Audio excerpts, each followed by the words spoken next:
นักใจเรื่องน้องตุ๊กกันเนาะแม่นเอ้าผัวเจ้ามาน่ะคำแรกที่เรามาเว้าคือนี่เรามาด้วยความคิดฮอดบ่หรือว่ามาชวนเจ้าเมื่อยไอ้เมื่อฮะไอ้เมื่อเออมาเว้าแล้วให้เจ้ากับลูกน่ะเมื่อ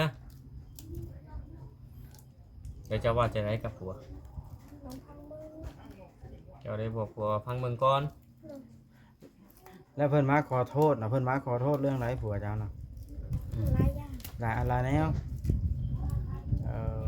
ทั้งเว้าในเจ้ากับผัวเจ้านี่ถือกันอยู่เนาะการหักแพงกันดี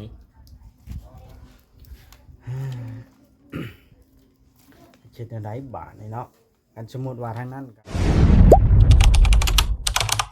อย่าลืมกดติดตามเพื่อเป็นกำลังใจให้ผมด้วยนะครับทุกคนขอบคุณมากๆครับสบายดีน้องตุ๊ก สบายดี đây hiểu bọt vào đây อ้าวน้องตุ๊กคือว่าเจ็ดผู้สาวแท้ในหน้าตาเนี่ยฮะ อยากได้โทรศัพท์ อยากได้โทรศัพท์ đấy là nó อยากได้ไปเห็นยังโทรศัพท์ นี่ ฮะในดิ้นแต่โทรศัพท์ลืมลูกลืมเต้านอนยุงครบเป็นอะไร ครบดอก ฮะ ครบดอก โอ้เพิ่งเว่าในที่เจ้ามานี่อยากได้โทรศัพท์ แหวนเออ สร้างเป็นเรื่องตรงเนาะ phải thấy mà về thấy ông má mới hay việc vào เพิ่งอาชีถามนี่น้องตุ๊กเจ้านี่สมมติผัวมานำเอาในสิกลับอยู่บ่ฮะ โบ บุกลับเว้าดีๆได้สมมติผัวเจ้าเบิ่งคลิปนี้นะเจ้าคิดกระคักก่อนสิเว้าหยังออกมาน้องตุ๊ก คุ หืมเจ้าสิกลับหรือบ่กลับก็ขึ้นอยู่กับเจ้าเองเด้อ เราคิดไปก่อน เนาะเจ้าสิคิดมันก่อนเจ้าสิคิดจะคืนละบาทนี่ ไม่อื่น คืนเบิ่งก่อนเนาะ เลย เจ้าต้องถ้ามีพวกให้หรือว่ามันใครก็ตามถ่ายคลิปหรือว่าถามเจ้า เจ้าบอกว่าคิดเบิ่งก่อน เจ้าบ่ต้องตัดสินเพราะว่าใจตัวเองเจ้ายังบ่ฮู้เด้ คนพาก่อน เด้อ chạy tôi ý ได้เก็บคนพาก่อน แม่นฝนตก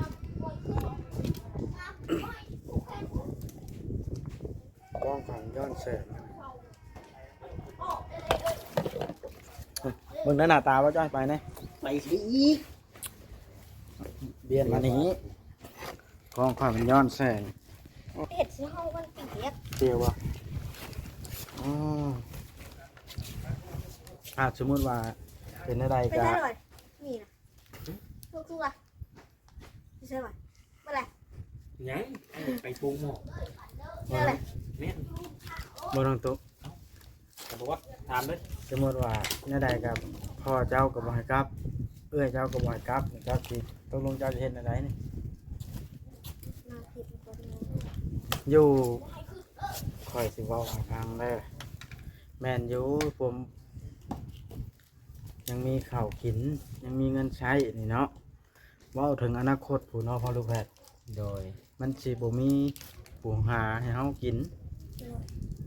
chỉ hại cháu kín พอง่ายๆกับให้น้องทุกคิดเบิ่งคักๆเนาะคิดเบิ่งดีๆก่อน คิดเบิ่งคักก่อนสิเว้าสิตอบ YouTube แต่ละช่องออกก็ได้ นี่เจ้าเว้ากลับไปกลับมาอยู่ได้บางเถื่อบ่กลับบางเถื่อกลับเนาะ sống chít sống chạy คือเดี๋ยวนี้ ยันมันเห็นเด็กน้อยฟ้าเปื่อย อืม FC สิหาย คุณว่า มันเห็นเด็กน้อยฟ้าเปื่อยนะฮู้บ่ นี่ ว่าทำไมไม่ กฎของ YouTube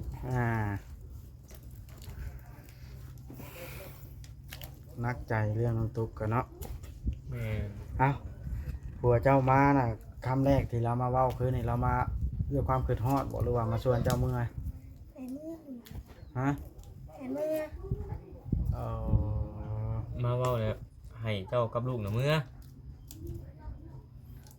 เดี๋ยวเจ้าว่าจะได้กับผัว ลองพังมือ เจ้าได้บอกผัวฟังเบิ่งก่อน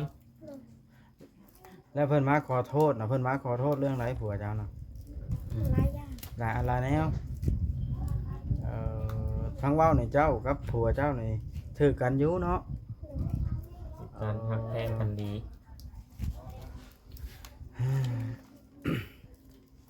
คิดในไรบาทนี่เนาะอันสมมุติว่าทางนั้นก็ทางนี้นะอยากให้มาแต่งก่อนเดี๋ยวนี้นะจังสิให้มื้อ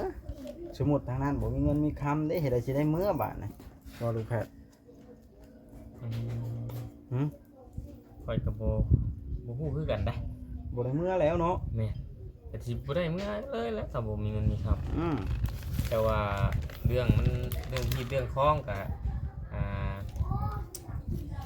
มันก็แม่นอยู่แต่ว่าในใดเขาก็ได้อยู่นํกันแล้วเนาะ แม่ มันก็ บัดสิ มีเข่งมียานหากันนั่นแหละ บัดสิเข่งบัดเข่งบาทเดียว แม่น ลูกจนได้แล้ว แม่นมันต้องมีเข่งมียาน อั หาน นี้ กันได้พี่น้องเด้ เด้ออ้ายสิเว้า แล้ว น้องตุ๊กเจ้าสิคันถึกก็เอาพิษกันให้ทิ่มเด้อเจ้าพิจารณาเบิ่งเนาะคันสมมุติว่าเจ้ากับผัวนี่ถึกกันอยู่แล้วเนาะสมมุติเอาคืนหาอยู่นำกันเรื่องนี้เรื่องคล้องนี่คันดองถึกกันแฮงเว้าง่ายเจ้าก็ถึกกันอยู่แล้วเด้กับผัว ไหนคันสมมุติว่าคัดกันนั่นใดก็ให้มาเว้าก่อนนั่นนี่นั่นใดก็ให้มาเว้าก่อนเนี่ยสมมุติว่าทางนั้นบ่มีเงินได้แต่มันก็บ่อยากมาเว้าแล้วเพิ่นโต แม่น แม่นแล้ว หรือว่าอยากให้ทางนั้นน่ะมาเว้าว่าเนี่ยมาอ่อนมาขอสะกอนจังอันบ่มีเงินแต่งก็จังกลับบ่แบบนั้นบ่ต้องการตัวนั้นพอจะบ่พอเจ้านะเจ้าก็บอกผัวเจ้าดีๆบอกผัวเจ้าให้เข้าใจกันครับเจ้า เพิ่นอยากให้มาเฮ็ดแนวนั้นเด้อเฮ้ยล่ะแล้วก็มาล่ะคันเว้าดีๆคันเว้าแต่ละคลิปเว้ามันยังก็ครึ่งให้กันในมุ้ยไผอยากมาดอกน้องตู่เอ้ยอ้ายก็บ่มาคือกันคันครึ่งแม่นบ่พ่อลูกแพทย์ แม่น เก้าเจ้านะ ฮะ มาคือเก้า แม่นบ่พ่อแพทย์ แม่ มาน คือ ว่า เขา แพทย์ มาแล้วคันเขาหักเจ้าแฮงจน แม่น กินบ่ได้นอนบ่หลับ แม่น คนเฮากับทางที่ดีเฮ็ดบ่ให้พิษใจกันดีกว่า โน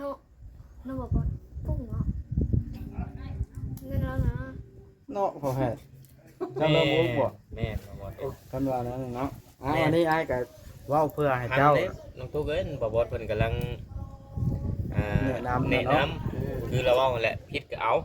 บ่แล้ว ถือก็เอาผิดกับปะเนาะ อ่า เอออ๋อแต่ หนุ่มโหยเพื่อนหน่อยป้าจะให้น้องตุ๊กเมื่อเลยไปถ่ายพุ่นนะใช่ครับ เดี๋ยวจบคลิปก่อน โอ้ถ่ายกันเนาะ แม่นเพราะว่าให้บ่เล่าเพิ่นถ่ายแล้วก่อนตอนนั้น เวียกเพิ่นเนาะ เวียกเพิ่นยังทันได้มอบทันได้นั่นซ้ำพุ่น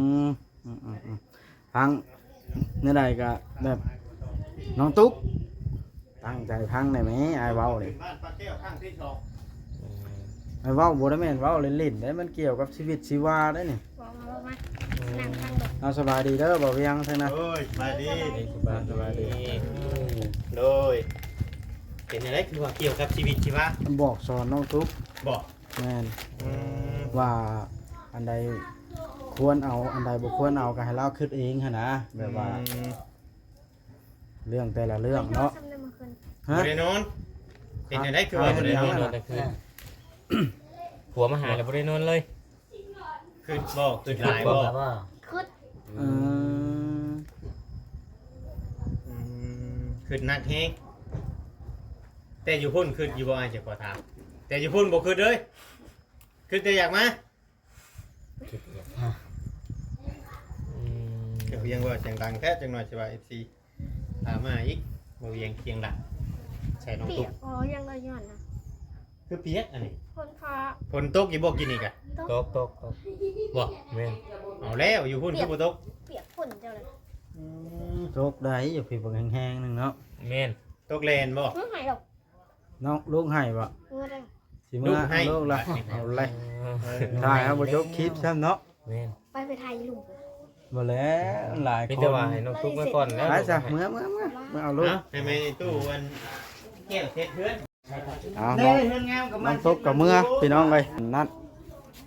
เพิ่นลูกเพิ่นให้ก็เลยทีมงานเพิ่นก็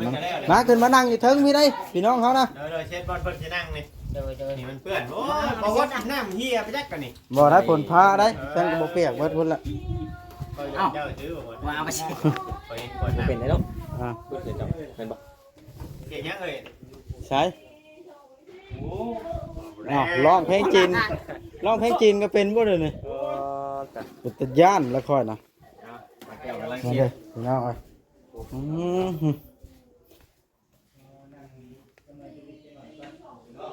ปะแก้ว เห็นแล้วบ่โตะเขาเฮ็ดให้นี่มาเบิ่งก่อนนะเบิ่งนึง งามเฮงจะไปเดินพวัดไปบอกเพิ่นบอกเพิ่นมาได้บ่ เฮ็ดให้แล้วยังบ่เบิ่งอยู่เนาะว่าแม่แน่นบ่สิดอกงามทาสีแห้งสิขึ้นนี่เนาะ แม่นงามแล้วผมพี่น้องทาสีแห้งสีงามภาคเกาหลี บ่เบิ่งบ่เดี๋ยวนี้นะ คิดเงินก่อน เอ้า หนูบ่แล้วเอิ้นให้ก่อนมาเบิ่งแน่ พอแล้วเอิ้นปะแก้วแล้ว บ่คักกะดีบ่บอดเนี่ยบ่ทุกเจ้ากินต้มมีบ่ ฮะ ยังไม่ได้กิน ยังบ่ได้กินเลย ไผต้มจ้ะ พอแพทย์ แพทย์ ไปหิวแห้งเขาไปกินข้างนอก อืมพอดีสูงยามนี้เนาะวางหม้อวางอันนั้นแล้วนะ งามหลายงามหลาย แน่นเนาะไม้ใหญ่เด้ แม่นจบ อืม ไปตู้เพิ่นเจ็ดก่อน เนาะเรากำลังเช็ดแล้วเช็ดแล้วรอบนึงแต่ฝนตกลงมาอีกเราได้เช็ดอีกรอบสอง ฝนตกมันละพาเด้ ฝนพาเอาผ่ากันฝนนะเลย ผ้ายางดำนะบ่ นั่นว่าอย่างนั้นสักสองม้วนดึงลงมาคนหนึ่งก็ได้เนาะคนหนึ่งก็ว่าอายุ ฮะ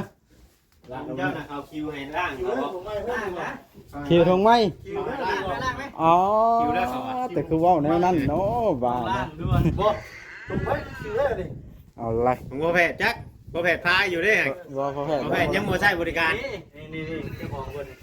เบิ่งผ้า ด่วนเลยงานนี้ล่างด่วนด่วนเลยพี่ ไม่เอาการนั่งเลยนะแต่ก็มีเร็วใช่หรือว่ายังเสร็จแล้วจะมาคิดดีนะก้อนที่ว่าอะไร ฮะ ใช่ไหมไปเลยกับบ่ได้นี่เนาะ แม่น แพงดูหัวแสนมา เพลงดู ใส่ตัวนี้ก้อน เออ ไปกันคือดัง ค่อยมื้ออื่นค่อยสิพายตัวนั้นมาค่อยลองซื้อเทื่อมันหมานนะเทื่อถึงเลข มาดิพอดีกัน โอ้ค่อยถึงเลขแล้วได้นี่ โอ้ยได้ ค่าพายนี่ ทุก ได้ 70,000 ผ พุ่ ม น เล่ลูกเลยกว่า เอากันกล้วยมันก็เลยซื้อเองนะ แกว่า เอา แล้ว เบิดเดินข่าวเนาะแม่พูดไปนะดูเว้ย เนาะจังว่าแท้ พอแกว่าถึงเอง ฟ้าลมเย็นแท้เฮ้ยเอาชาติไม้ปะแก้วมาปูนั่งนะเฮ้ย นี่สาดเลยนี่อ๋อสาดตัวนั้นนะเกี่ยวนะผมไม่แล้ว หรือถ้าปูมือขึ้นเฮือนบ่ปะแก้ว เอามาปูแล้ว แล้วเกี่ยวปูกินข้าวอยู่ที่กี่กัน อ่ะชาติในๆนะบอกว่าจ้อยเอามา เอามาปู บ่จ้อยเอาชาตินะปูให้ทีมงานนั่งเนี่ย ยังบ่ได้อันนั้น ผู้ใดเพิ่นชาติถ้าปูกินข้าวกูมือนะ ปูกินข้าวตะกี้นี่ อันนี้มันยังกินข้าวใช้บ่ได้เลย ไงแล้ววันนี้ นี่นายนี่แหละคนทำมันหน้าตาได้ บอกว่าไปเอาแล้วจังเลย ตัวเองปูกินข้าวปูมันหน้าตาได้บ่คิดได้อันครูบาท สีเขียวนี่ละนี่ใหญ่แห้งบอกวัดวะ เพิ่นเด้อคนไหนได้นะเพิ่นเด้อ เอางู ลมเพลงเนาะ เอานั่งมาดิ ติงไว้ยันติงไว้ นั่งดิไว้ยันปิว หมอนว่าเมาวัด ผ่านนั้นเด้อ โอ้ยยันวะปิวเราแซน บ่แซนบ่นั่งอันนี้ นั่ง ปูผ่ายางนี่ยังบ่ได้ทำศาสตร์อยู่บ่ดิ ยังได้ ปูโลแต่หมดสลังกับปูโลยังบ่แล้วศาสตร์อยู่ ยังบ่ได้ชาติ แม่แม่ นะจบคลิปก่อนดีกว่าค่อยบ่แพ้เด้อ นั่ง เอาคลิปปลายนาทีก็พอแล้ว กันแล้วไปกันได้ มาเฮานี่จบคลิปแล้วบ่ จบคลิปแล้วมันล้มกันบ่สะดวกเด้เทื่อบ่แพ้จะเว้าพื้นนะบ่จ้อยเด้เว้าคลิปมันบ่ดีเว้าเด้บ่จ้อยเราอัน ว่าอย่างนั้นน่ะ ได้แล้วเนาะ โอเคไม่ว่าอย่างเนาะ มานี่บ่จ้อย ฮะ มานี่ ว่ายัง บ่แพ้เว้าคันเจ้านี่ เ บายดี สบายดีเอาหยอกเด้อบ่จ้อยเด้อจบคลิปซ้ำนี่แหละ